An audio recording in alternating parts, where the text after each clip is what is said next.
Estamos aqui para mais um Taustcast e dessa vez a gente vai falar um pouco sobre o porquê que nós da Taust, né, uma empresa de contabilidade que busca realmente gerar impacto nos nossos clientes, está trazendo o jurídico, não só o jurídico que prestou serviço para nós, agora o jurídico para prestar serviço para nossos clientes e para o mercado.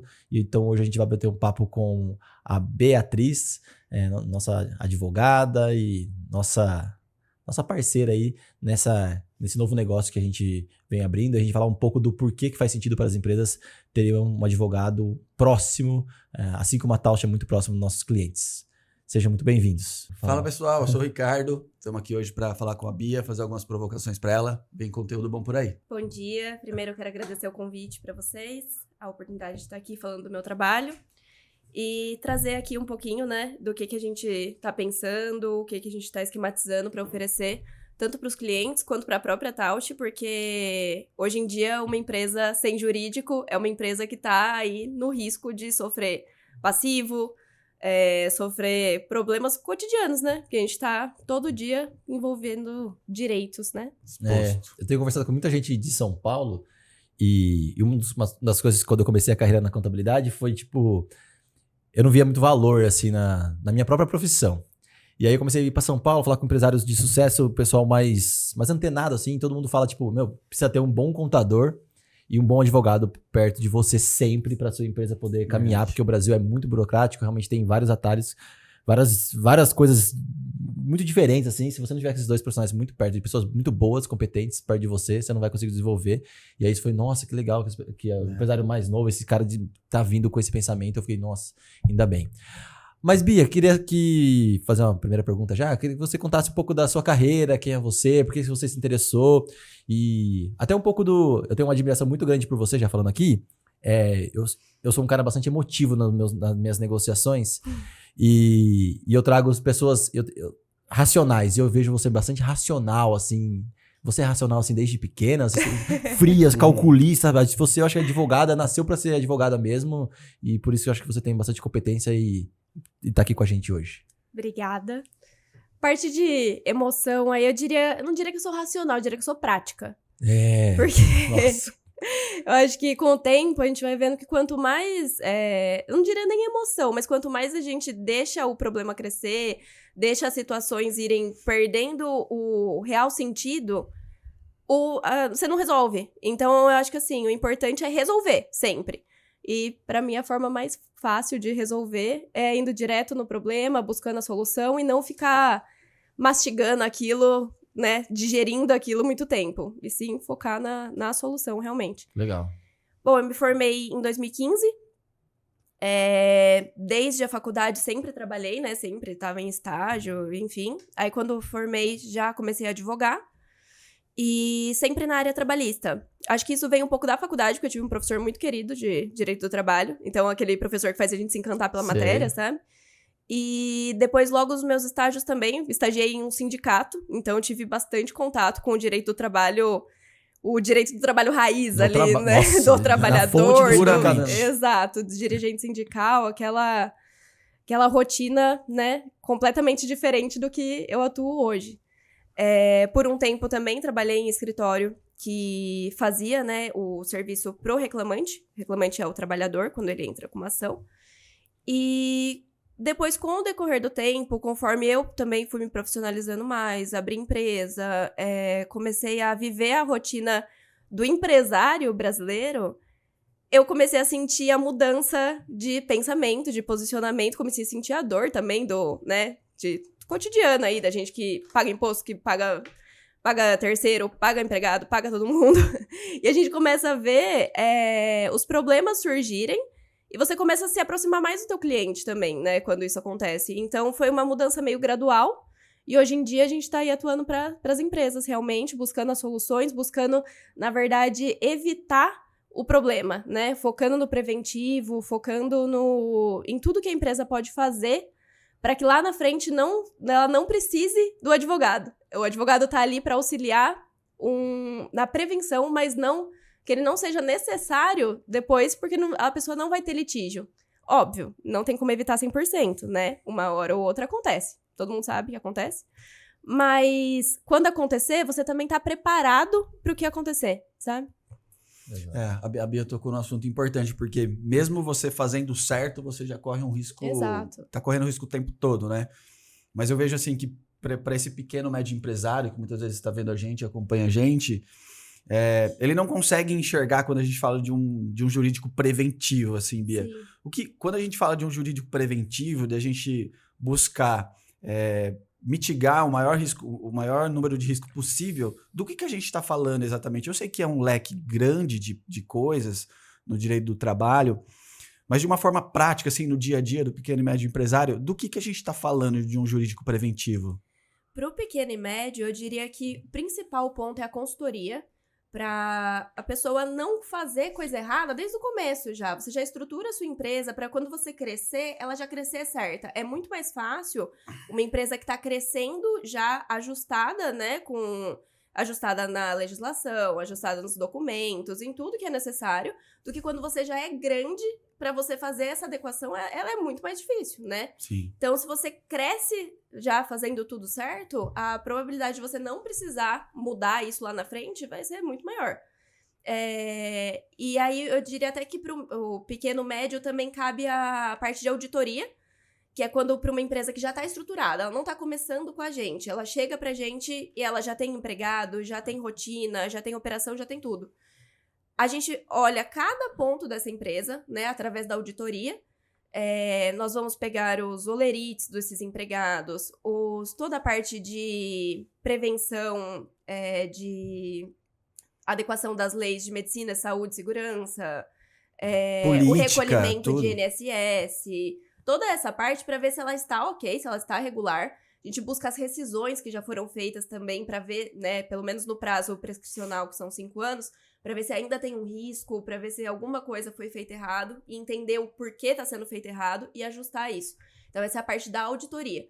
E aí, fugindo um pouco do pequeno e médio empresário, já entrando nas empresas maiores, a gente fala hoje muito do compliance, que o compliance ele é justamente o ajuste das leis, dos documentos, e muitas empresas, hoje em dia, para prestar serviço para grandes empresas, para multinacionais, se elas não tiverem um compliance ajustado, as empresas elas nem aceitam essa prestação de serviço, entende? Então, é muito importante, né, que isso seja feito. E também que você disse da política. Dentro do compliance, a gente trabalha a política, o regulamento interno, que é uma coisa muito legal, que nem vocês da Taust têm uma política super, né, detalhada ali. Exato. Que vai desde posicionamento, vestimenta, como tratar o seu colega, até mesmo as regras ali do dia a dia, né? E eu acho que isso é muito legal, porque o empregado que tá entrando para prestar serviço, ou mesmo um colaborador, né? Um terceiro, todo mundo já entra numa dinâmica da empresa, porque você sabe como essa empresa se porta, como essa empresa espera que a pessoa se porte, e isso também já evita muitos problemas, porque se eu já tenho noção de que isso é um problema para a empresa, muito provavelmente eu não vou fazer, porque eu não quero perder meu trabalho, porque eu não quero perder minha prestação de serviço, então as pessoas se ajustam quando existe uma política. Agora, uma empresa que não tem política, deixa só solto, você vai aprendendo com o erro, né? A hora que alguém responde mal o outro, que gera um problema. A hora que você tem um líder que, às vezes, perde a mão ali, gera um dano moral para tua empresa. Então, quando você vai tendo esse tipo de coisa, você começa a enxergar o quanto era importante ter, lá atrás, feito um preventivo. Bia, deixa eu te perguntar uma coisa. Quando a gente chega um cliente na Taust, assim, e, obviamente, né, a nossa visão fiscal, contábil, tributária, a gente vai olhar alguns determinados pontos. Quando a gente recebe um cliente na Taust, também tem inúmeras coisas, como você está falando, que a gente pode olhar para o trabalhista também. Com né? certeza. Então, eu gosto, porque vira e mexe assim, falar desse assunto, porque vira e mexe tem um cliente que liga para mim e fala, pô, Ricardo, tem um funcionário meu aqui que não sai do celular, o que eu faço com ele? E uma das primeiras coisas que eu pergunto, às vezes, você tem uma política? Né? Pode ou não pode usar o celular? Tem algumas determinações pré-combinadas ou não? Normalmente a resposta é não, né? Sim. Mas isso, quando esse cliente chega, a gente consegue aplicar esse trabalho todo que você falou, nesse momento, tipo, deixa eu olhar para esse cara, deixa eu fazer uma auditoria nessa parte trabalhista e deixa eu ajustar? É mais ou menos isso que o trabalho contempla? Nós temos 2 cenários, né? Principalmente pro cliente de vocês, que procura tanto com a empresa aberta, quando tem gente que começa, né, a abertura já com vocês. Chega pra abrir o CNPJ com a Tausch, né? Então, nesses 2 cenários, pra quem vai abrir, a gente vem com a consultoria para que ela já seja feita desde o começo, alinhando com a legislação trabalhista, para que ela tenha bem definido quem é empregado, quem é terceiro, quem é colaborador, quem é o quê ali dentro da empresa, para que depois não gere passivo, né? E também temos o cenário de quem já tá com a empresa ativa, rodando, procura a Tausch, e como você falou, tô com problema X. Só que desse problema X, a gente acha o Y, o Z, o W, vai puxando. Porque geralmente é o que você falou, você não tem política, você não tem de onde você cobrar, às vezes aquilo é uma coisa que não tá te agradando, mas você não falou que não podia. Tudo bem, tem coisa que é óbvia que não pode, né? Não posso agredir o coleguinha do trabalho, não posso. Mas mexer no celular? Mexer no celular hoje, quem não mexe no celular, né? Da hora que a gente acorda, a primeira coisa que a gente faz é mexer no celular. Então, às vezes tem coisa que é necessário ser falado, né? Muito do que a gente fala que o óbvio precisa ser dito, também precisa. Então, às vezes, através de uma política, você poupa toda essa etapa de ter que ficar, né, ali cobrando o trabalhador como se fosse alguém que você tá tendo que, vamos dizer assim, que educar no sentido da adequação do que a empresa pretende, né? Entendi. Eu tô pensando aqui Nossa, cara, esse assunto... Não sei, eu tô pensando, a gente tem 27 anos de empresa. Faz quanto tempo que a gente tem uma política bem instaurada? 2 anos. Olha, lá pra 2 cá, anos. começou a fazer. Que a gente começou, vamos profissionalizar. Em que momento profissionalizar? Que a gente tá falando de política, mas eu tava lá atrás pensando, mas o empresário de verdade, ele tá contratando MEI. O empresário do dia a dia, que é um assunto que, né, ninguém quer falar disso, a gente não quer, fica meio melindroso de falar sobre o assunto, mas é o que acontece no cenário que eu vejo aos clientes. É contratar MEI, aí se não é MEI, é muita gente pejotizando, e esse risco trabalhista ali é real, tá acontecendo, e aí, às vezes eu sinto que o brasileiro, a gente não planeja, tipo, a gente não olha pro risco, assim, sabe, tipo... Só vai. Só vai, vou contratar porque é o mais barato, e na verdade nem é porque é mais barato, porque é por necessidade que o empresário acaba fazendo. Tem gente que ainda fala que é uma forma de pagar mais pra pessoa, né? De conseguir um profissional melhor, porque tá pagando mais. Só que depois surgem problemas por aí.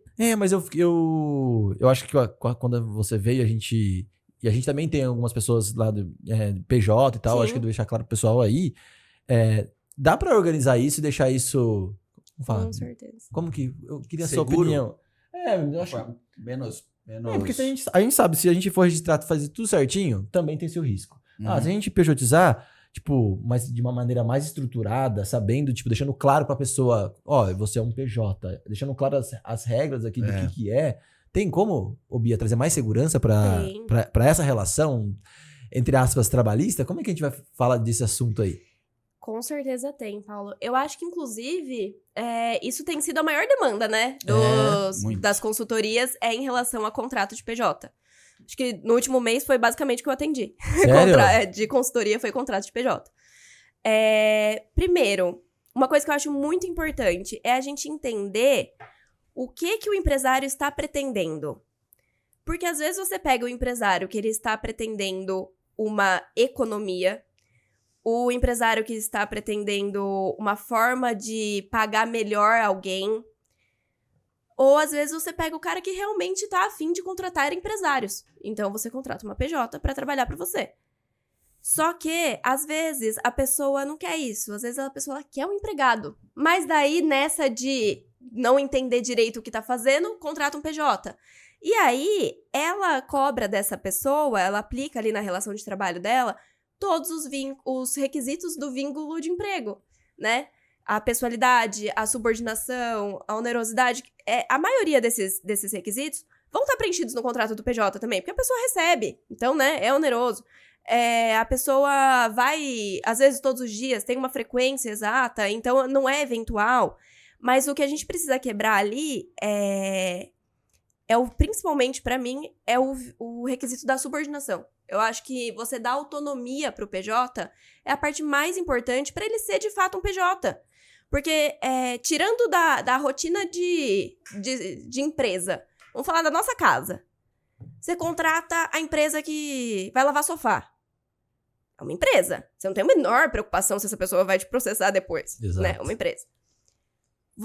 Ela vai lá pra lavar sofá, você contratou ela pra fazer isso. Ela vai no horário que você combinou. Você vai pagar pelo serviço. Mas você não vai falar pra ela, você começa do canto direito, sobe pro esquerdo, limpa a almofada e vem pra cá. A pessoa tem o esquema dela de trabalho, entendeu? Ela tem a autonomia dela de trabalho. Então, assim, tirando desse micro exemplo, trazendo pra uma empresa. Então, quando a gente tem, por exemplo, um gestor importante que você opta por ter uma pessoa PJ. Essa pessoa tem o know-how dela, essa pessoa tem já o esquema de trabalho dela. Então, ela não é um empregado porque você não vai estar falando, olha, fulano, mas você vai ter que fazer dessa forma, você vai desenvolver assim, e nanana. Ela não está seguindo os seus passos, entende? Ela tá ali para aplicar o trabalho dela. Então, porém, dentro do que você contratou, recebendo o que você combinou, provavelmente atuando numa jornada ali pré-estabelecida, porque também não tem como falar, você faz a hora que você quer. E quanto um contrato bem feito pode ajudar nessa proteção aí? Sem dúvidas, o contrato é a base, né? Porque é dali que a pessoa vai seguir e também pra cobrar, né? Porque às vezes acontece, já falaram pra mim assim, mas daí se eu contrato um PJ, ele faz o que ele quer?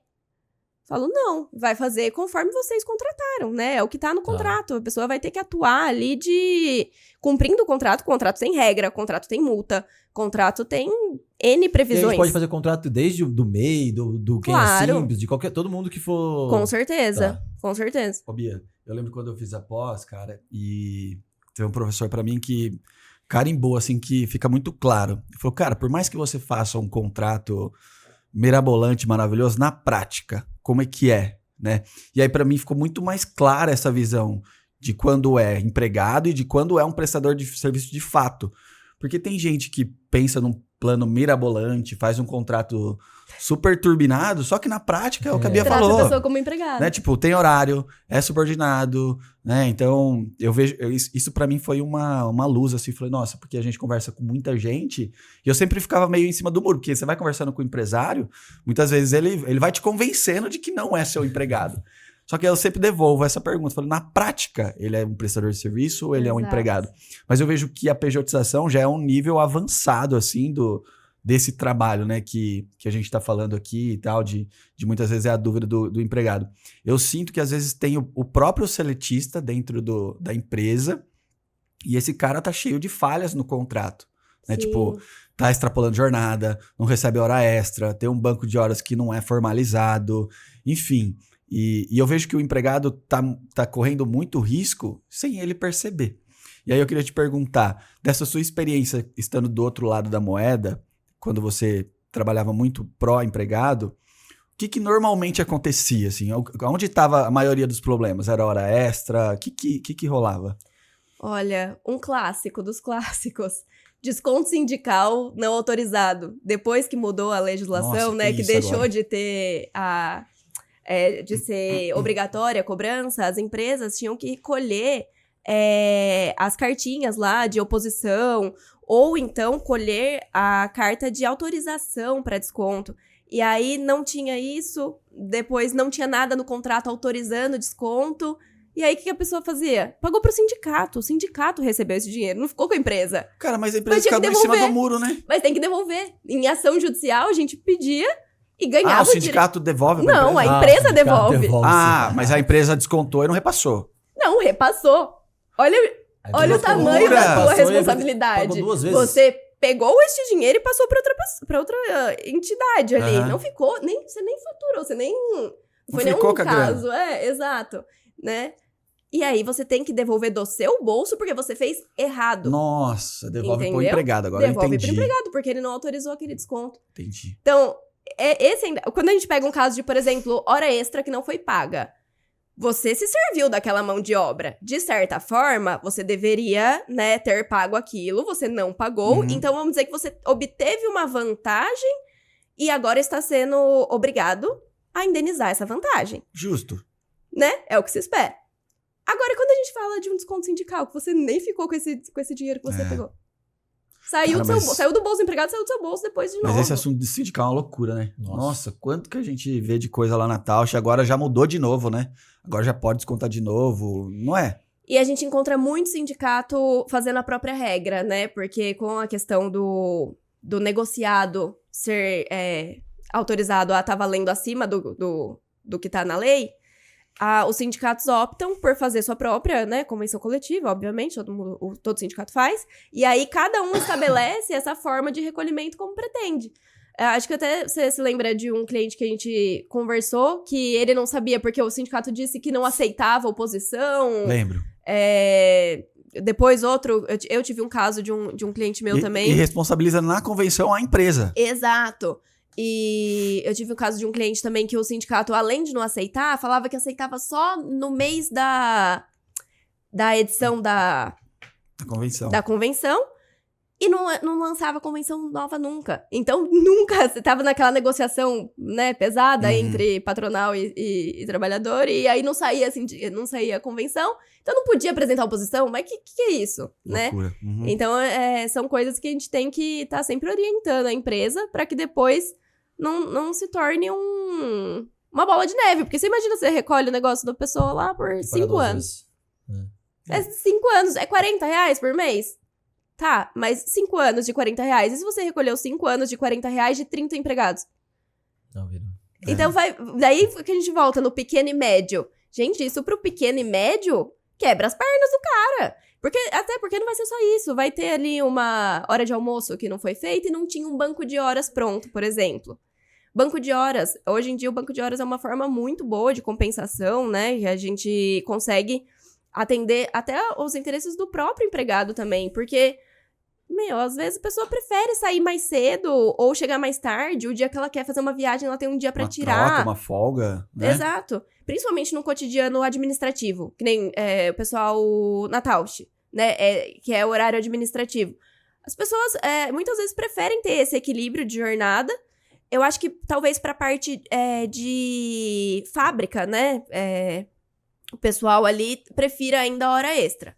Porque, né, uma forma de remuneração maior, enfim. A pessoa às vezes já faz um horário que já é meio ruim ali, né? Tipo, um horário da noite e tal. Então não vai influenciar tanto nessa questão do banco de horas, enfim. Mas a importância da empresa ter essa opção, sabe? Você poder oferecer pra ela uma forma dela fazer esse equilíbrio com a jornada de forma regular. Pra depois, ali pra frente, o combinado. Porque às vezes eu vejo muito empresário que combina as coisas de boca. E eu entendo, às vezes, essa pessoa tá tendo a boa intenção, mas ela tá fora da lei. E normalmente, quando ele é pequeno, ainda funciona, né? Mas à medida que o negócio vai crescendo, evoluindo... você vai perdendo aquela pessoalidade, né? Aquela coisa de o contato, mas o fulano é muito bacana. Gente, ser bacana, infelizmente, não assegura, né, nada. Mas, ô Bia, de uma forma prática, assim, por onde a gente começa? Quando, sei lá, eu vou abrir uma empresa, uma pequena empresa, um comércio, sei lá. Qual que é o básico que eu tenho que ter para me assegurar de uma forma jurídica, para não ter problema, e no dia a dia com a relação com o empregado também, né? Para que, tipo, de repente ele comece a chegar atrasado, eu tenho um mecanismo para diverti-lo. Ele começa a mexer no celular de uma forma exagerada, eu possa sentar de uma forma profissional, que ele não sinta ali que é uma coisa pessoal com ele, e dar esse feedback para ele. Qual que é o script básico, assim, para uma pequena empresa? O que ela precisa ter de documentação? Além das documentações que a gente tem que... Contrato, formalidade... Das formalidades aí, né?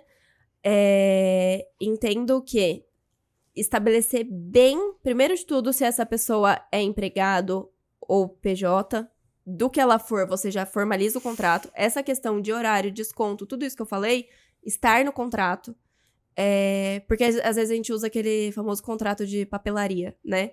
Sim. E padrãozão. Ele é muito vago, sabe? Tem muita coisa ali que não vai te resguardar. Só tá falando. E ainda mais porque se a gente considerar que pra Justiça do Trabalho, o que vale é o fato, né? Sim. Então, é a primazia da realidade que a gente chama, né? Então, se eu tenho, como você disse, um contrato todo rebuscado, maravilhoso, na prática eu não faço...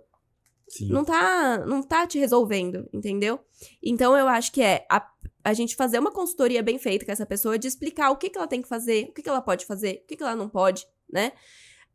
Você me disse dessa questão, por exemplo, do celular. Se é um pequeno empresário que ainda não tem uma política, por exemplo, ele fala, eu tenho 2 funcionários, não vou Não vou fazer uma política interna. Mas a gente, através da consultoria, a gente consegue orientar essa pessoa. Então, às vezes, num primeiro momento, você alerta esse empregado de que não tá legal aquilo, né? Porque atrapalha. Verbal, conversa. Se não tiver no seu contrato, verbal. Uhum. Então, você fez ali um alerta pra não ser surpresa pra ninguém, vamos dizer assim. Na segunda vez, talvez já seja o caso de caber uma advertência. Essa advertência, eu sempre indico que ela seja por escrito, pega a testemunha ali, outro empregado. Se não tem muito o que fazer, né? Mas Sinceramente, eu tenho vergonha daquele contrato de trabalho que a gente manda padrão, sabe? Eu fico tipo, pô, meu, esse contrato de padrão aqui de uma folha. Tinha que é um negócio básico que foi, meu, por que a gente manda? Eu fico assim, nossa, mas a gente tem que mandar um negócio mais consultivo porque essa relação ela é muito importante, meu. mas eu até entendo vocês, porque não tem como você mandar um negócio detalhado Se pra a quem gente não te passou detalhes. Exato, meu. Então, se a pessoa só falar, não quero. Não dá, né? Você vai passar o básico do E básico. normalmente o empresário, o empreendedor não quer ter esse tipo de conversa, cara. Ele quer ter quando acontece um problema. Aí que ele fala, nossa, existe isso, Mas tal. eu acho que fica na nossa missão aqui desse trabalho mais consultivo de alertar o cara, de trazer os nossos clientes e as pessoas que estão à nossa volta vamos planejar. Vamos planejar para essa relação ela ser duradoura, para o cara ficar contente, para deixar claro. Porque, sei lá, até nas nossas relações de nossos pares aqui, não é gostoso de ter conversas reflexivas sobre alinhamento de expectativas, eu acho, Sim. sabe? Tipo, vamos alinhar a expectativa? Eu não gosto quando minha esposa chega pra mim e fala, vamos alinhar. Nossa, vamos conversar, falar com você, falar, Fala, vou pro futebol. Obviamente eu quero, falar do futebol que a gente tava falando aqui antes. Acho que você tá jogando muita bola, chegando muito tarde. Pô, não é gostoso, eu não quero ter esse tipo de conversa. Mas eu vejo que, levando pro nosso negócio aqui, nossa conversa, tipo, é uma conversa não muito gostosa, não é agradável, mas ela tem que existir para planejar e alinhar a expectativa para ser duradouro. Porque se alinha a expectativa depois, o pós dessa conversa não é muito legal, aí o negócio fica claro, a pessoa sabe, tipo, o que tem que fazer, o que tem que fazer. Eu falo que eu fico vergonha do contrato, que eu olho aquele contrato, mano, só tá falando que meia. Cara, e sabe o que é só. engraçado, Bia? Que eu acho que completando essa linha de raciocínio do Paulo Henrique, a gente viveu na Tausch muita coisa, né? E eu ficava me perguntando até pouco tempo atrás, porque a Tausch, né, a gente, sei lá, quando eu tava na Tausch, quando eu fui pra lá, devia ter umas 25, 30 pessoas. Então, tipo, a gente conhecia todo mundo, falava com todo mundo, sabia da vida de todo mundo. E aí eu sinto que o tempo foi passando e tal, e é difícil você ter uma relação profissional, mas isso com o tempo eu fui entendendo, e não ter uma relação amigável, assim, tipo, humana com as pessoas, porque na minha cabeça é assim, né? Você tem que ter a base documental, contratual muito bem feita, mas não esqueça o lado humano do negócio, né? Porque a gente tá falando isso tudo, mas não é uma relação fria, né? Tipo, eu te contrato, você trabalha, eu te pago das 8 às 6 e vai embora. Uma coisa não exclui a outra. Exato, né?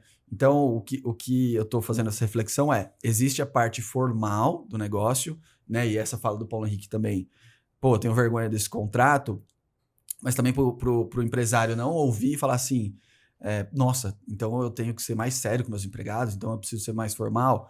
Talvez sim, né? E talvez também, né? Mas não esqueça o lado humano, né? Eu sinto que dá para caminhar junto isso, da sua percepção, assim, da sua visão jurídica? Eu acho, Ricardo, que não é eu tenho que ser mais sério com os meus empregados. Eu tenho que ser mais sério com o meu negócio. Boa. Exato. Boa, Entende? boa. Porque a partir do momento que você entende o que tem que ser feito, e aí você decide assumir um risco ou não. É muito diferente de você nem saber o que tem que ser feito, faz de qualquer jeito, e a hora que aparece o problema, você vê como vai resolver, entendeu?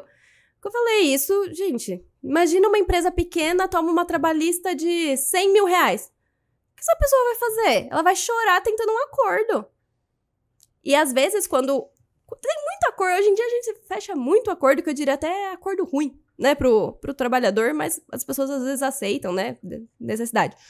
Mas quando o advogado tá ali, tá com prova, tá com testemunha, o negócio tá bem instruído, eu penso por mim, quando eu tinha um caso desse, se o acordo fosse ruim, não aceitava de jeito nenhum. Porque eu sabia que eu ia ganhar. Ia demorar, porque demora, né? Mas ia ganhar. E aí, pra essa pessoa, que às vezes a pessoa pensa, vai levar 10 anos. Tá, daqui 10 anos a conta vai chegar atualizada com juros e correção monetária, 1% por mês. No banco não rende isso, entendeu? Então, acho que a partir do momento que você toma a frente de ter essa seriedade com o seu negócio, de profissionalizar o seu negócio, você não precisa se preocupar em ser chato ou não com o seu empregado. Porque vocês estão estabelecendo uma relação de trabalho, né? E aí o jeito com que você conduz vai ser diferente. Por exemplo, o pessoal da Taust, né? Que é toda aquela interação diária, vocês estão lá e tal. Diferente, às vezes, de uma linha de produção. O cara da produção dificilmente vai ver o diretor. Às vezes vai ter no anúncio da empresa, tal, mas o cara não vai andar ali, não vai ver o cotidiano dele. Então, às vezes existe essa distância, essa seriedade, essa diferença de tratamento. Mas o mais importante não é isso, né? A forma com que você conduz, o que importa é o negócio em si, né? O que tá acontecendo com o seu negócio. Porque senão você tá sendo legal com as pessoas. Mas ser legal também não supre, por exemplo, não pagar hora extra. Ai, mas ele é muito legal. Mas eu tô trabalhando e não tô recebendo. Então, entende? Então, eu acho que é a questão de você aprender a gerir um negócio desde o começo. E se você não fez isso desde o começo, parar e falar, vou aprender. Vou fazer direito, vou fazer pela minha empresa.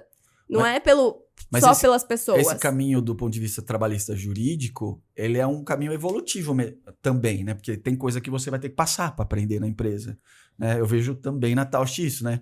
Olhando para trás, o que a gente já passou, né? De coisa assim que nunca aconteceu e hoje a gente já está preparado, né? Tipo, sim, olha, se surgiu algum assunto, não que a gente tenha tido problema, né? Longe disso. Mas eu falo da evolução do negócio mesmo, como você falou, tipo, cuidar do negócio. E a gente aprendeu isso com o passar dos anos, né? Com as coisas que foram acontecendo. E eu vejo assim que foram... que eu estive ali no DP, no RH da empresa um tempo.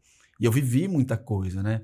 Mas ainda não era o tamanho da estrutura que tem hoje. Pra galera ter noção, a gente gerencia hoje ativamente em torno de 3 mil vidas. É 3 mil empregados. 3 mil, por vezes, é muita movimentação. A gente tá há 27 anos nisso, cuidando de muitas pessoas, então a gente viu muita coisa acontecer. Sim. Até eu lembrei da gente... várias histórias aí, eu gosto de falar mais da minha, porque eu não para ficar falando de cliente, né? Claro. Mas eu lembro que lá no começo, que a gente era 100%, mano, quase todo mundo estagiário. Verdade. Era, e aí a gente tomou uma fiscalização do Ministério do Trabalho e falou, como assim? Como assim a empresa só tem estagiário? E aí são momentos, eu vejo, e acho que o mercado passa por esses momentos, né? Tem várias empresas que começam com um PJ, tem quando você vai empreender no Brasil, que é um país maluco, tipo, tem momentos que você vai ter que correr risco, muito risco.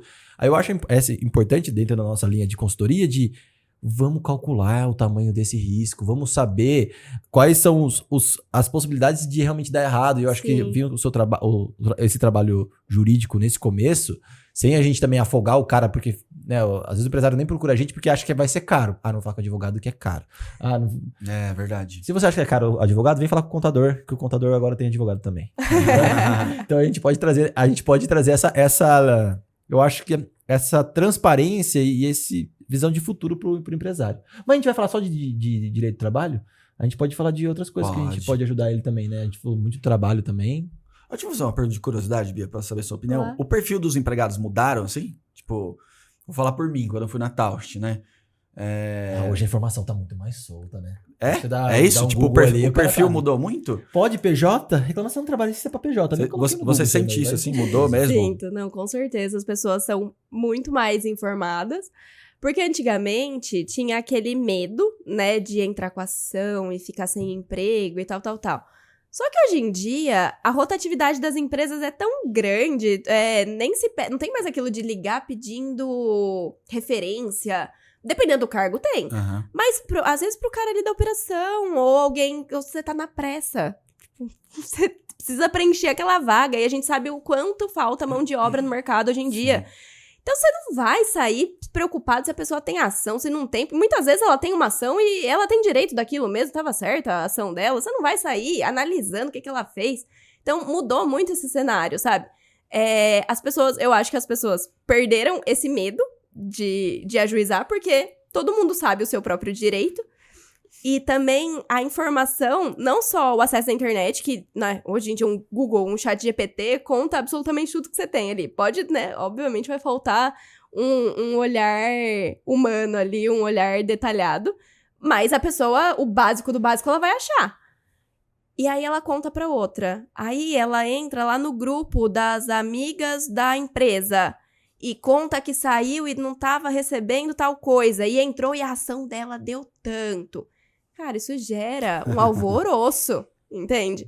Então, evitar... Reclamação em massa, vamos todo mundo. Exato. Tem muita empresa que é só esperar. Saiu um, daí você fala, putz, eu vou demitir o outro, vai vir a ação também. Porque se existir um problema de fato, você sabe que vai, que o risco tá grande ali.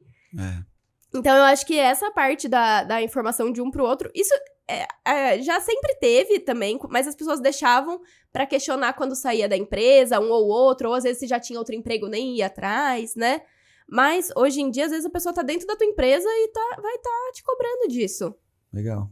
Né? Que mais, cara, que você queria perguntar pra Bia, assim, de coisas que a gente pode apoiar o cliente, ajudar o cliente, assim? Era isso? Eu tava pensando nos contratos, às vezes não só o contrato trabalhista, mas também de outras frentes também que dá pra... Mas, só voltando nessa último link aí, você me falou que tem muita coisa que a pessoa só aprende na prática, né? E você pode contratar alguém que já tem a prática. Exato. Isso, boa. Alguém que já passou por isso, ou alguém que tem o conhecimento de como passa, né, de cada etapa das coisas. Então, às vezes, você não precisa passar por isso. Porque você já sabe que isso pode acontecer, porque você teve uma boa assessoria, uma boa consultoria, você tirou todas as suas dúvidas, você levou os seus problemas, por menores que eles fossem, para serem esclarecidos, entendeu? Então, você constrói um negócio sólido a partir dali. E não, zero risco? Nunca, né? A gente tá sempre exposto ao risco, até, como vocês já viram, casos que não tinha nada a ver, e a pessoa, né, nem existia ali um direito sendo ferido e a pessoa entra também, entendeu? Então, você vai estar sempre exposto a esse tipo de risco. Só que se você tá bem assessorado, inclusive pela contabilidade, gente, porque a contabilidade é quem tem ali todo o histórico daquele trabalhador, o que foi pago, o que não foi pago, os cálculos. Isso aí. A primeira coisa que eu faço se eu recebo uma demanda é falar, me passa o contato do contador, que eu vou precisar pedir os documentos e tudo. Porque você fica falando direto com o empresário ele não tem noção, muitas vezes, porque ele não é ele que faz esse trabalho. Sim. Já contratou alguém pra fazer, né? Exatamente. Então, vocês veem, assim, o quanto de documento que vocês fazem, que vocês geram, coisa que o empresário nem sabe. Só vai passando, né? Ela recebe lá um relatório, acredito eu, né? Tudo certinho. Só que não é o empresário que detém 100% do conhecimento daquilo, porque não tem como. O cara tá focado no trabalho dele. O cara tem uma empresa de, sei lá que faz Deixa peça. ele vender, né? Exato, deixa ele fazer peça, deixa ele fazer a melhor peça do mercado dele. E o problema jurídico e contábil dele, quem entende disso resolve, entendeu?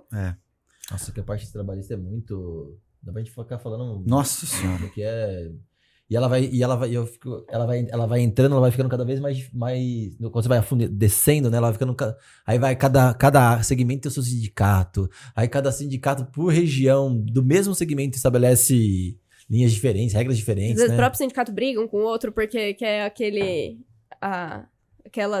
território, tem essas também. É o que eu queria te perguntar, na verdade, eu queria, tipo, o que mais que a gente vai, dentro dessa nosso serviço jurídico, que a gente vai, tipo... Dá um apoio, né? Dar um apoio pro nosso empresário, Cara,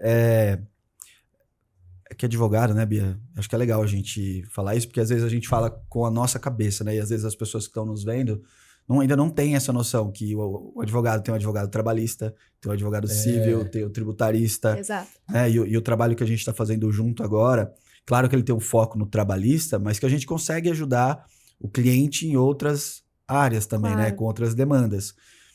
Claro, a gente tem semana que vem, né? O Rafael vai estar aqui, um parceiro tributário muito forte. Mas o que mais, assim, a gente consegue dar de apoio para o cliente dentro da nossa própria casa, assim, para oferecer para o cliente? Acho que era isso, né? Que você queria... Olha, até mesmo contratos, por exemplo, de fornecimento para os clientes que vendem mercadoria... ou prestam um serviço, o contrato dele com o cliente dele e não com os trabalhadores dele, né? Porque também um contrato bem feito previne N fatores, né? Eu faço lá um negócio, coloco garantia Mas eu não prevejo que se for a pessoa que estragou, a minha garantia não cobre. Aí a pessoa com mau uso vai lá, estraga, vem me cobrar. Tudo bem, a gente tem, né, a legislação, o que a lei fala disso.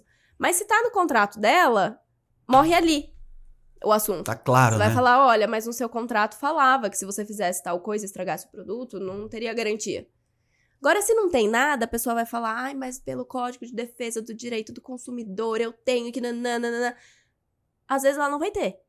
Só que você vai ter que ter contratado um advogado, você vai ter um acionar processo, o cara na justiça. você vai ter que gastar com isso, vai se deslocar com isso. Então, assim, é um mínimo pra ser evitado. E ainda um contrato de venda, você faz um pra todo mundo, né, no geral. Óbvio que você vai ter, vou ter uma venda diferente, essa aqui vai ser... Personalizar um pouquinho e tal. Você pega, a gente pode usar o nosso contrato padrão que a gente faz e vai mudar ali as cláusulas pra... O padrão que eu digo, o padrão para esta empresa, né? Sim, não o boa. padrão de toda a empresa. Mas eu fiz lá um contrato pra Tausch. Aí um cliente precisa de uma demanda diferente. Acontece com a gente, né? Sim. O cliente talvez não quer uma multa rescisória, tenta negociar alguma coisa assim. Nesse sentido, a gente vê a possibilidade e altera um contrato. Mas ele tá feito ali a base. Então, também é diferente, inclusive em questão de valor, né? Você não vai cobrar da pessoa a alteração de uma cláusula que você cobrou pra fazer um contrato. Então, a pessoa faz um contrato uma vez e consegue trabalhar, gerar valor em cima dele por muito tempo, entende?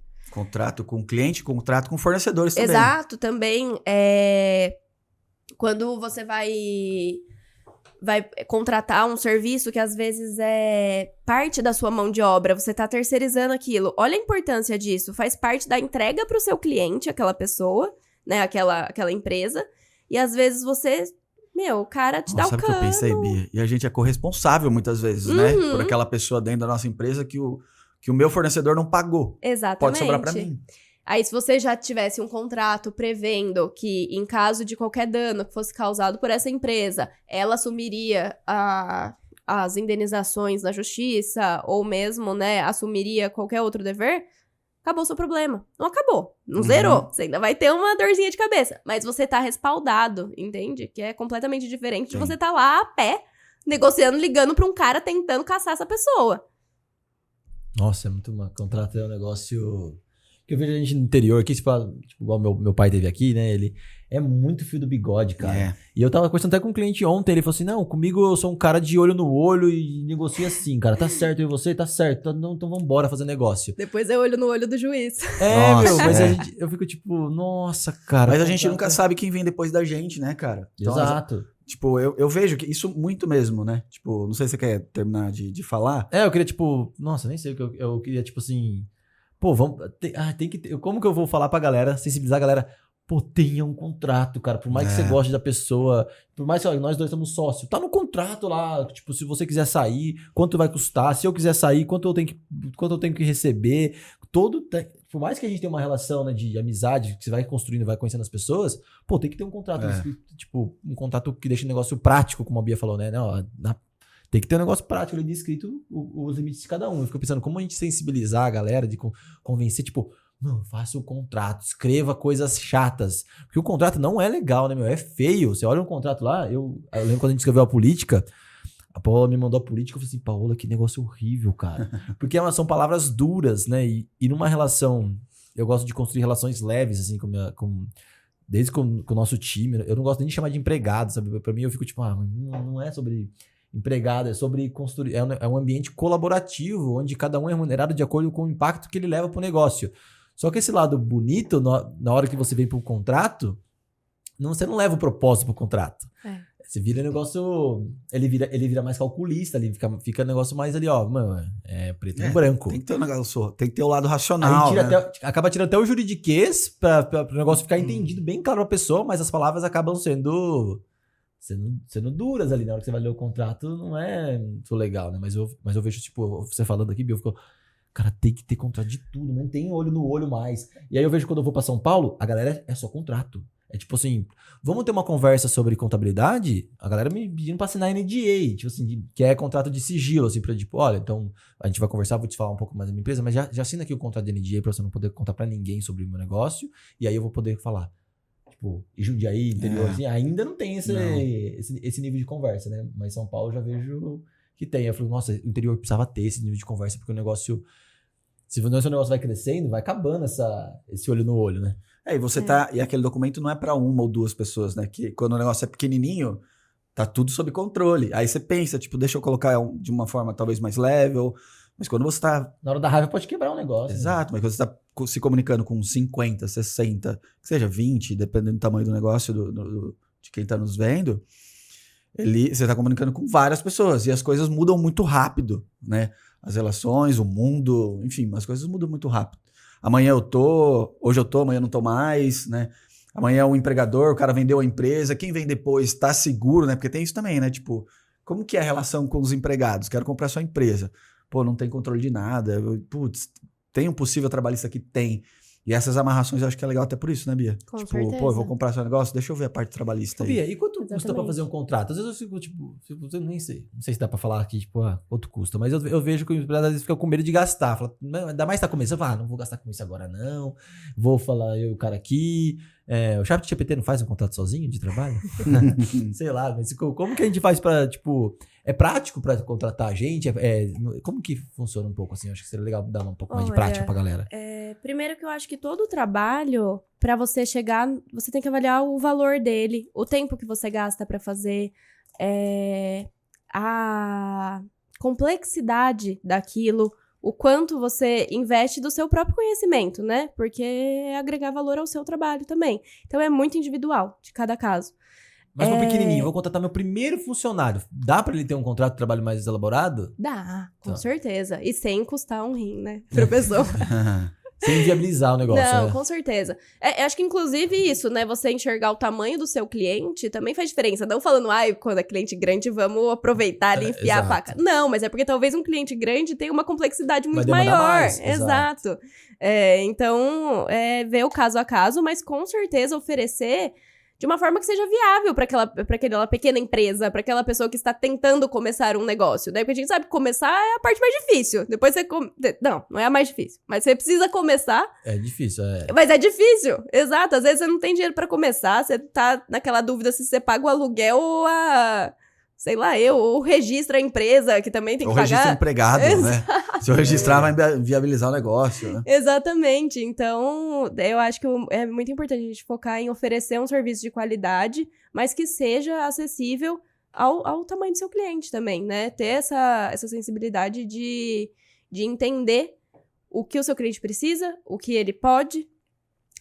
Não falo de ficar fazendo, porque a gente que é advogado acredita em contador também, né? O povo adora botar a gente pra trabalhar no churrasco, né? E aí, você sabe se eu fizer tal coisa? Vai poder? É só uma perguntinha, posso fazer só uma É perguntinha? só uma perguntinha. Posso fazer uma consulta? Exato.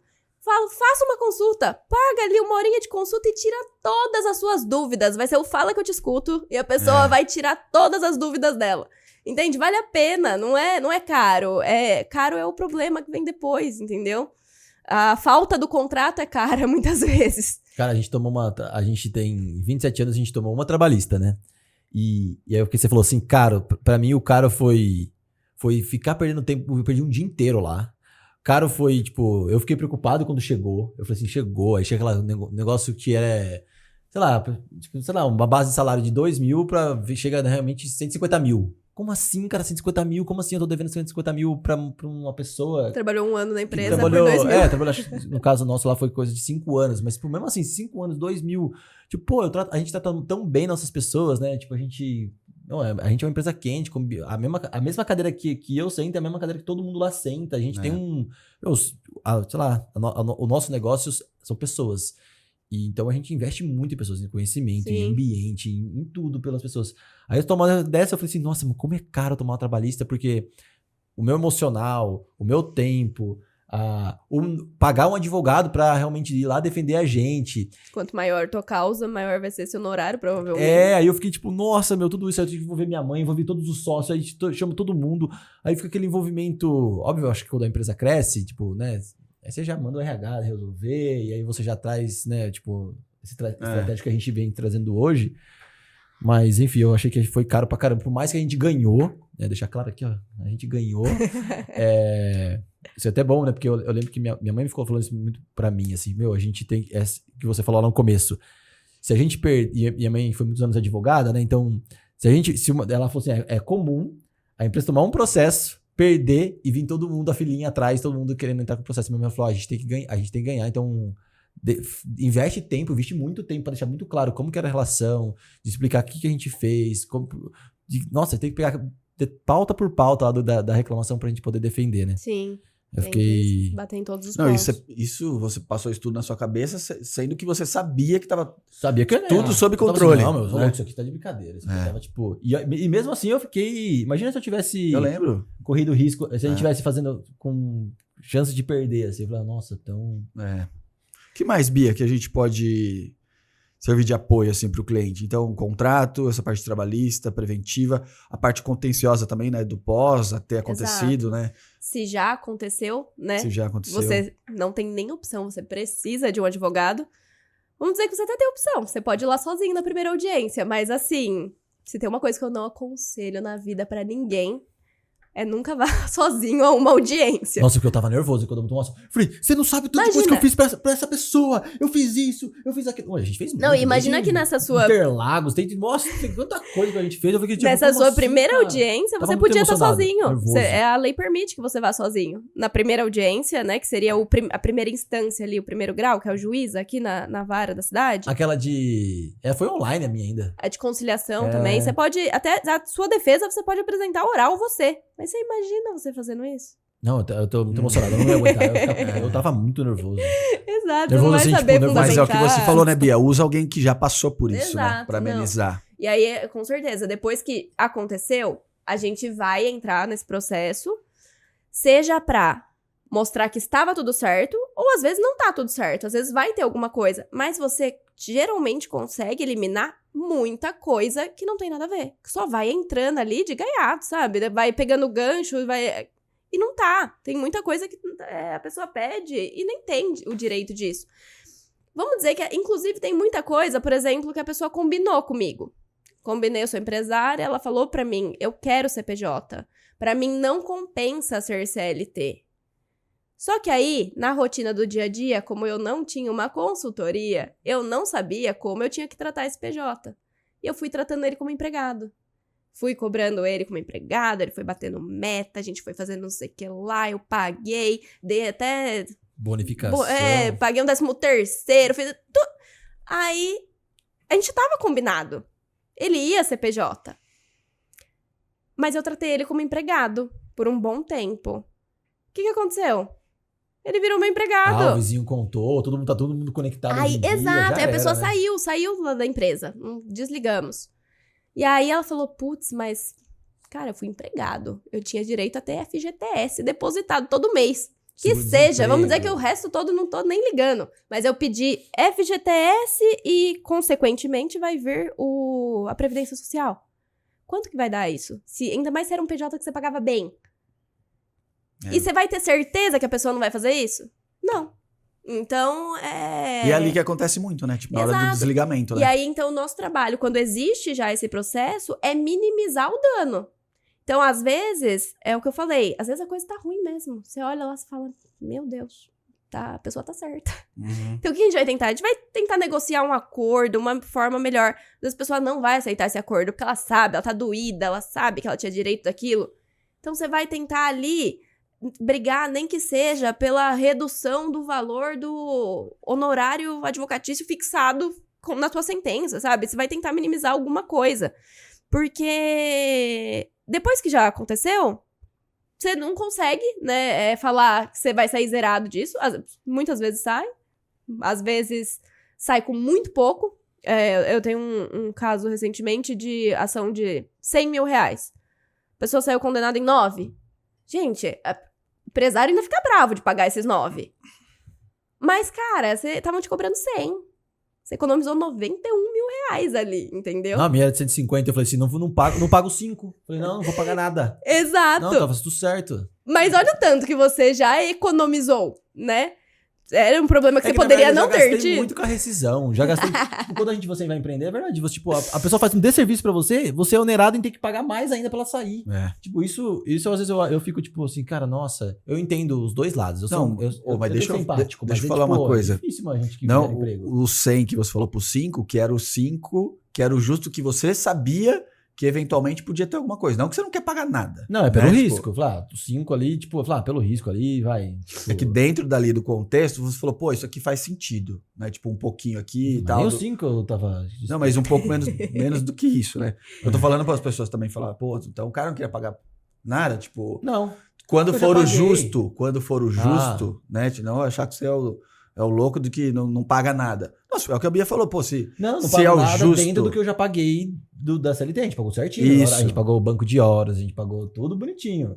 A Aham. ação foi, tipo, sei lá, caçando... Mas se sobrar alguma coisa que realmente, pô, eu cometi não, uma tem que pagar, falha, tem que fazer. não paguei, É. é justo pagar, É. né? Tipo, senão... É que não foi o nosso caso, né? É, Mas isso. Eu acho justo. Mas, e às vezes, A gente talvez faz o nem justo. seja justo, tá? Às vezes não vai ser justo, você só não tem prova. Exato. E aí, Também por tem que isso. você não tem prova? Porque você não teve um bom advogado, nem um bom contador que fez os documentos Eu achei muito, corretamente. exato, é muito arriscado não ter as coisas certas. Eu achei muito arriscado, porque a gente poderia, porque tem muita subjetividade nesse processo trabalhista. E eu falei, cara, a gente ganhou no caso, mas pra eu perder 50, 60 mil ali, tava na mão de uma pessoa. Era uma juíza ali falando. Eu falei, cara, se ela achar.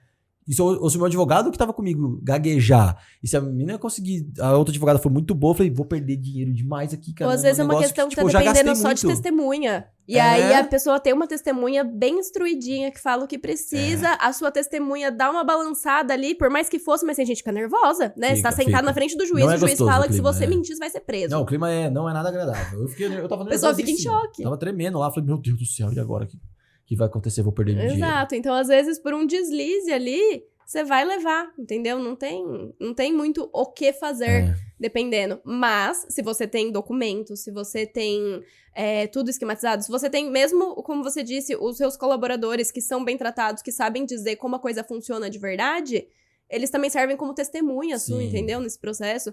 Então, você minimiza, assim, muito o seu passivo.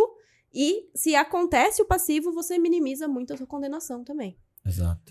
Vamos mudar eu já lembrei de um serviço que a Bia faz muito bem e que recebemos muito dinheiro do mercado graças à cobrança, tipo, essa cobrança judicial. Acho que dá pra gente falar um pouco. Esse serviço é muito bom, meu. Eu sinto que o mercado como um todo, o Brasil eu acho que tá numa fase não muito legal agora. E aí, esse seu trabalho de cobrança, assim, eu acho que é do caramba. Que a gente vai entrar quase na mesma linha do trabalhista, né? Tipo, ter um contrato bem estabelecido pra gente poder depois... Exato. Inclusive, a gente fez algumas alterações de contrato, né? Pra que isso ficasse cada vez mais amarrado, porque hoje em dia eu acho muito legal o sistema que vocês têm pra acabar com essa inadimplência, né? De já tirar a pessoa que não tá cumprindo ali, já tem o contrato prevê, vocês podem até ficar com ela, mas prevê a possibilidade de encerramento da prestação de serviço, porque senão às vezes você fica lá, porque vocês têm responsabilidade técnica, né, por ser contabilidade. Aí você fica com um cara que você tem que ficar porque você tá responsável por um período, o cara já sabe que não vai te pagar, sabe? Tipo, se tem o contratinho lá pré-estabelecido, notifica. As duras penas, hein? A gente aprendeu isso, né, Paulo Henrique? Já deixa muito dinheiro na mesa, né, cara? Acho que é legal falar isso assim, né? Tipo, foi construído, né, esse processo de inadimplência que a Bia chancelou no contrato. Mas é um serviço realmente muito legal, que dá pra aproveitar esse know-how que a gente tem, porque normalmente você vai deixando, vai indo, que é vai de serviço. indo. Quando a gente é de serviço, né? A gente acaba vendendo relacionamento, né? Aí então você... Tipo, e é um relacionamento pautado de muita confiança, que vem, né, com, obviamente, entrega através de muito conhecimento. E aí, quando o cara deixa de pagar você fica tipo, nossa, se eu falar com ele, ele vai... Não, e nossa amizade, né? Tipo, vai e nossa amizade, e tudo mais. Mas eu digo pra vocês, tem muita gente, porque depois vocês passam pra mim, né? Não teve mais o que fazer, chega pra mim. Vamos fazer a cobrança judicial. Eu sempre tento ainda fazer um extrajudicial, né? Eu sempre entro em contato com a pessoa, porque, né, evita um processo, recebe mais rápido, interessante pra todo mundo. Gente, tem gente que simplesmente fala, não vou pagar. Eu falo, tá, mas você gostaria de negociar uma condição melhor? Não, eu entendo que está difícil. Não, pode falar pra processar mesmo, que eu não vou pagar. Fala, entendi. Então tá bom. Então vamos processar, né? É o que você queria? É o que precisava? Não, mas... E tem gente que, por outro lado, dá super explicação. Vai falar, olha, eu tô num momento difícil, vamos tentar. Faz 10 parcelas pra mim.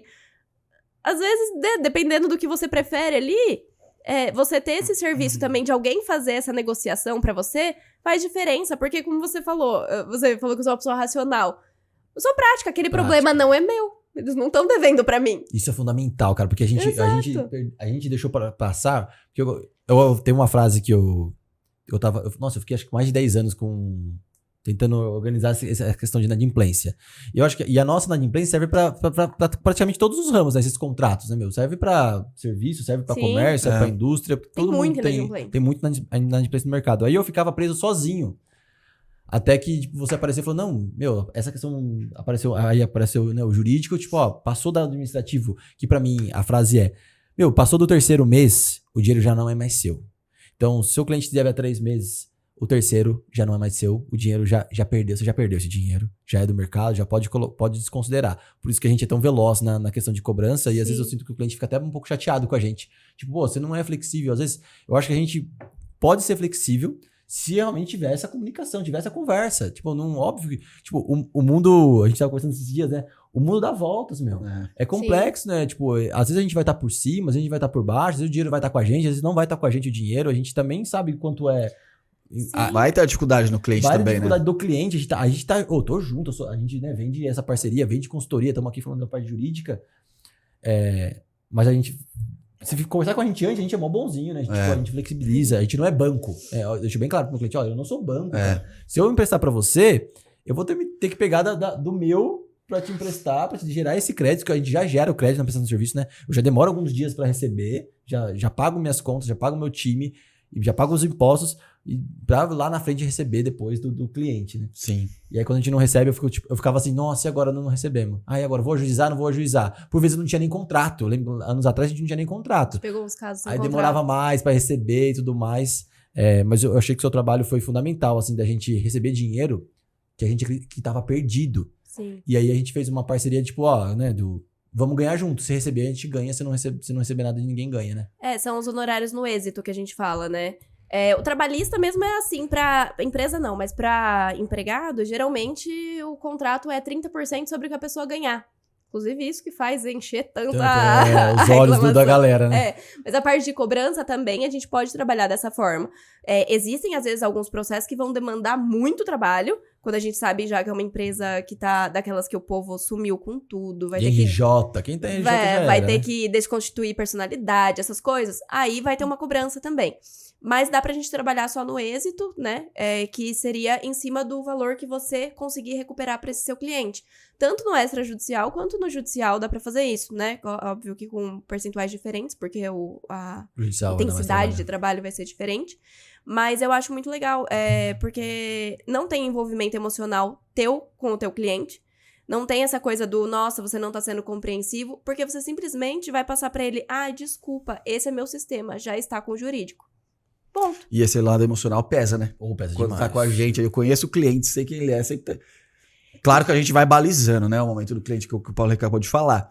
Mas essa relação que você acaba tendo com o cliente, muitas vezes é um empecilho para você conseguir negociar, porque você vai deixando. Mas isso não impede de você ter esse olhar humano, porque depois que tá comigo, eu devolvo para você. A pessoa fala, pedi um acordo de 10 parcelas.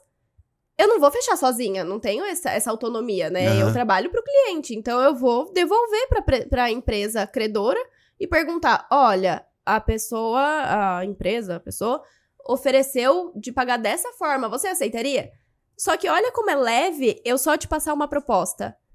Sim. Eu não tô te falando que meu filho tá doente, se você pode aceitar a minha proposta, porque eu não tenho dinheiro. Você não tá tendo Você já ouviu tudo, né? Exato, eu ouvi isso, eu só te passei, você aceita 10 parcelas? Pronto, chegou filtrado demais em você, muito mais fácil, entendeu? Sim. Então, como chama a pessoa que vai na casa das pessoas? Oficial de justiça? Cara, depois que a gente mandou um oficial de justiça na casa do meu primo, cara, eu acho que esse vai ser um bom corte. Cara, depois que fez isso, eu falei assim, nossa, cara... Acho que não Fui eu que mandei? Foi. Eu acho que foi. E aí depois ele nem falou pra mim, até hoje ele não citou nesse assunto comigo. A amizade continuou, por incrível que pareça. Mas eu fiquei, e depois eu falei, cara, se ele vier falar comigo, eu fiquei pensando, cara, A empresa não é minha. Tipo, eu tenho sócios, eu paguei, eu entreguei o serviço, eu paguei pessoas, eu paguei imposto, eu paguei uma baita de uma estrutura, eu luto pra caramba por isso aqui. Eu ajudei ele pra caramba, entreguei o serviço, eu avisei ele, falou, vai, me paga, vou parcelar do jeito que você quiser. Eu falei pra ele, cara, você é meu parente, cara, paga do jeito que você quiser, paga em, sei lá como, me paga 50, paga 100 por mês. A gente, quantas negociações que a gente tava difícil? O cara me paga 50, e o cara quitou com 50 reais por mês, cara, porque a gente tava numa fase difícil. E ele não me respondia, aí falava, tá bom, depois eu vejo. Até que uma hora eu falava, eu disse pra ele, eu não tenho o que fazer. E ao mesmo tempo, a gente que é empresário, eu quero correr atrás de coisas boas. Eu quero correr atrás de faturar mais. Eu quero correr atrás de atender melhor meu cliente. Não dá pra eu ficar correndo atrás de todo dia de inadimplência. De ligando pro cara que não tá me pagando. Cobrando, nossa. Cobrando, né? Então, acho que é fundamental o trabalho do jurídico de entrar, tipo, olha, eu vou terceirizar essa parte. Tipo, o financeiro faz uma parte administrativa ali, ó, realmente de aviso, de cobrança. Até aqui eu vou. Dos seus 40, né, 60 dias. Daqui ali, já alinhar o processo igual a gente alinhou, passa pro jurídico, vambora. E esse trabalho aí eu acho que é de recuperação de dinheiro perdido. Para aproveitar o nosso tempo aqui, um outro produto que a gente entregou e eu vi que alguns clientes ficaram muito felizes também é o registro de marca, né? Sim. A gente fala registro de marca e patente, mas marca é uma coisa, patente é outra coisa, né? Isso. Mas é um produto também que eu vejo que faz muito sentido. Tem alguns clientes nossos, assim, que a gente entregou que ficou muito feliz. E o que consiste esse trabalho, assim, também? Porque eu acho que... E tem um caso emblemático, assim, de alguém que teve ou tem essa discussão porque, pô, não registrou marca e tal. A gente já ficou sabendo de algumas coisas de bastidores, mas qual que é a importância para o empresário fazer isso? Principalmente quando você cria algo disruptivo ou uma marca forte, assim, né, da sua concepção já. Nesse caso, o processo ele é perante o INPI, é um órgão administrativo do governo, né? E ele é um processo meio demoradinho, porque é demorado. Porque ele, se for ver, ele é simples, mas ele é demorado pelo prazo deles mesmo. Leva em torno de 12 meses. O último, eu tive um ontem que foi registrado, levou 14 meses. Então, mais ou menos esse prazo. E a importância é que ninguém pode usar o teu nome naquela categoria. Então, existe o registro, ele é por categoria. Então, por exemplo, a Taust. Taust é categoria de serviços contábeis. Então, a gente vai registrar o Taust naquela classe. Tanto que até existe o mercado que tem um nome semelhante, mas a pronúncia é diferente. Pronúncia é diferente. Taust. Taust né? e Taust. Mas eles são outro segmento. Então, vocês conseguem ter essas duas marcas, ainda que seja marca é uma coisa, semelhante. Nome é outra? O nome, vamos dizer, é sua razão social, né? Você tem a sua razão social. Marca, você só tem uma marca registrada quando você tem o registro no INPI. Aí tipo esse T aqui, ó, do Taustcast. Você eu consigo registrar isso aqui? Consegue. O logo. É registro misto que a gente fala, né? Que daí é o registro do nome da marca e o logo da empresa também. Eu sempre falo que é muito importante registrar o logo, se você já tiver, porque é no mesmo. Você faz um pedido só. Agora, se você registra aqui o Taustcast, e aí mês que vem você fala, Bia, mas meu logo tá muito bom, não quero que ninguém use. Registra também? Eu vou ter que fazer um novo pedido. É outro protocolo, entendeu? Você vai pagar outra taxa. Então, por isso que é importante a gente registrar tudo junto. Eu ia te perguntar. As duas coisas podem andar junto, mas também se eu tenho nome, não tenho marca, não tenho logo, registro o nome. Registra só o nome. E também existem os casos de registrar só o logo. Porque, por exemplo, às vezes a pessoa tem um negócio com um nome muito genérico. Tem que tomar cuidado para não falar o nome de alguém, né? Mas, vamos dizer, copo. Aqui, ó. Copo Jundiaí é o nome da minha marca. Copos é uma palavra e é uma fábrica de copos, tá? Qualquer um pode usar a palavra copos, não posso registrar. Imagina, ninguém nunca mais vai usar copos. Entendi. Jundiaí é o nome da cidade. Qualquer um pode usar o nome Jundiaí. Entendi. Então, é um nome muito genérico. Porém, eu tenho um logo muito bacana de um copinho que faz tal coisa no meu logo, que quem bater o olho sabe que aquela é minha empresa. Então, a gente registra só o logo. Que daí já vai ter uma diferenciação. E aí eu tenho que esperar 12 meses pra mim não ficar mais preocupado com alguém usar minha marca? É que primeiro a gente tem o período que é pra impugnação, né, de terceiros. Que nesse período, qualquer pessoa pode apresentar uma oposição, que chama. Apresentar uma oposição à tua marca.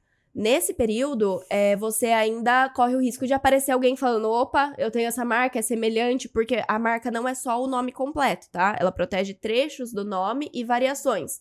Então, Taust, se fosse Tausti com I no final, na mesma... É por categoria também, tá? Na categoria de contabilidade, não pode.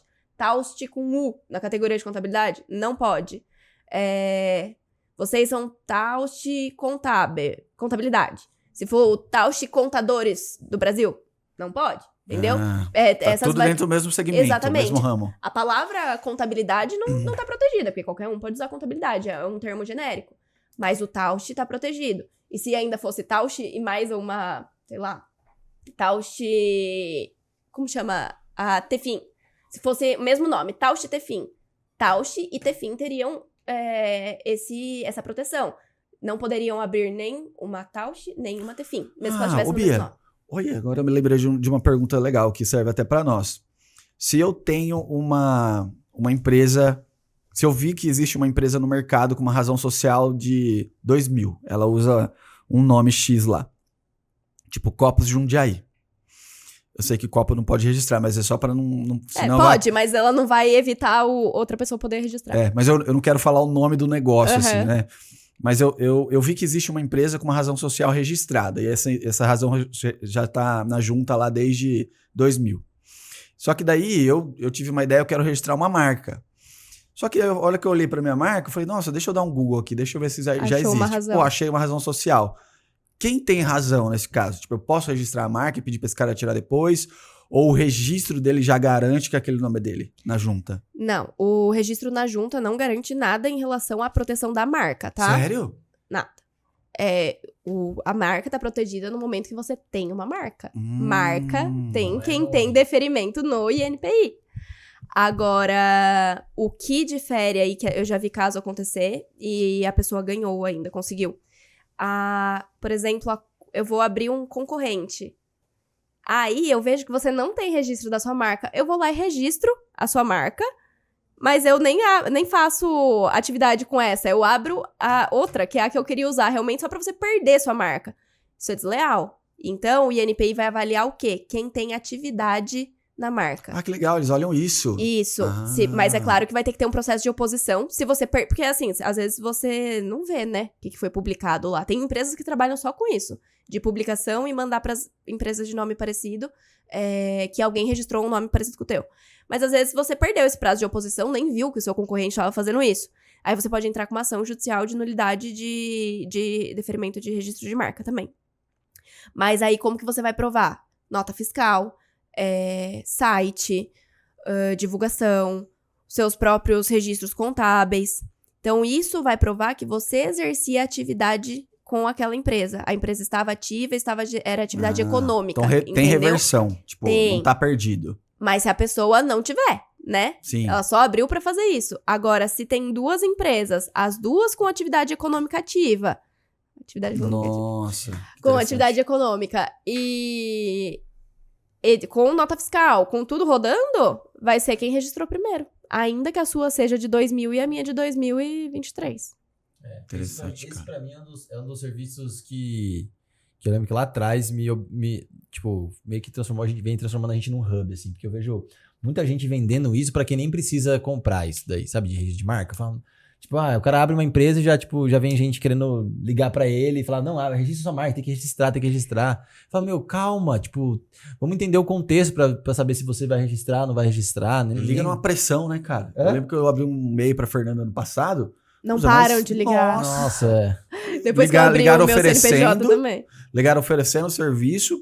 Aí depois ligaram pra ela, falando pra ela que ela tinha que deixar de usar o próprio nome dela ali. Falei, nossa, que loucura, cara. Que loucura. O pessoal é muito rápido. E vamos pros finalmente? A gente falou bastante já, hein? Falamos da parte trabalhista, falamos de marcas patentes, falamos de cobrança. Contrato. De contratos, cara. Parece que não faz muito sentido, né? Resumir o contrato pra tudo, né? Ter contrato pra todas as conversas. É verdade. Faltou alguma coisa, Bia, a gente perguntar? Ou que você queira falar? Eu fiz uma pergunta pro seu pai, né? Tem alguma coisa que eu te perguntei que você gostaria que eu te perguntasse? Olha, eu acho que não. Não? Falou acho tudo? Que a gente passou pelos pontos mais importantes, pelo menos, né? Mas fica aí nosso recado pro empresário da importância dele levar o negócio dele com seriedade e formalizar não só, né, o que precisa, só o que o governo te impõe, mas formalizar aquilo que vai te evitar conflito lá na frente, que vai te trazer paz para trabalhar e fazer o que você faz de verdade, né? Focar no seu negócio, focar na sua atividade E isso com certeza vai te fazer deitar em paz à noite, né? Que pro Dormir. empresário é difícil fazer O isso. resultado de hoje não virá a despesa de amanhã, né? Quase que isso, né? Exatamente. Legal. É esse o Bora. recado. Então é isso, galera. Espero que vocês tenham gostado. Acho que esse bate-papo aqui, eu acho que ficou muito, muito bacana para quem já é nosso cliente. Eu acho que quem já nos compra tem a oportunidade também de ter um acesso a um serviço Sim.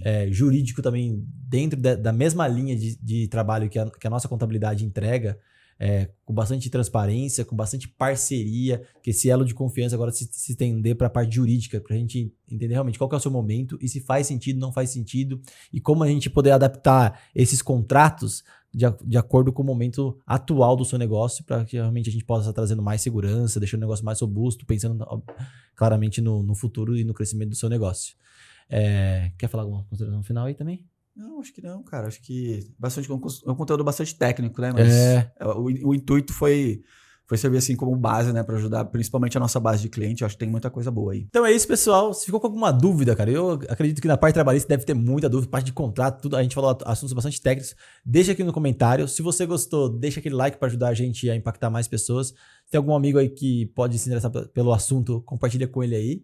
Então é isso. Toda segunda a gente tá trazendo uma pessoa para bater um papo. A ideia é realmente compartilhar conhecimento, compartilhar histórias para que você possa desenvolver no mundo do empreendedorismo aqui no Brasil. Valeu, até o próximo episódio. Tchau!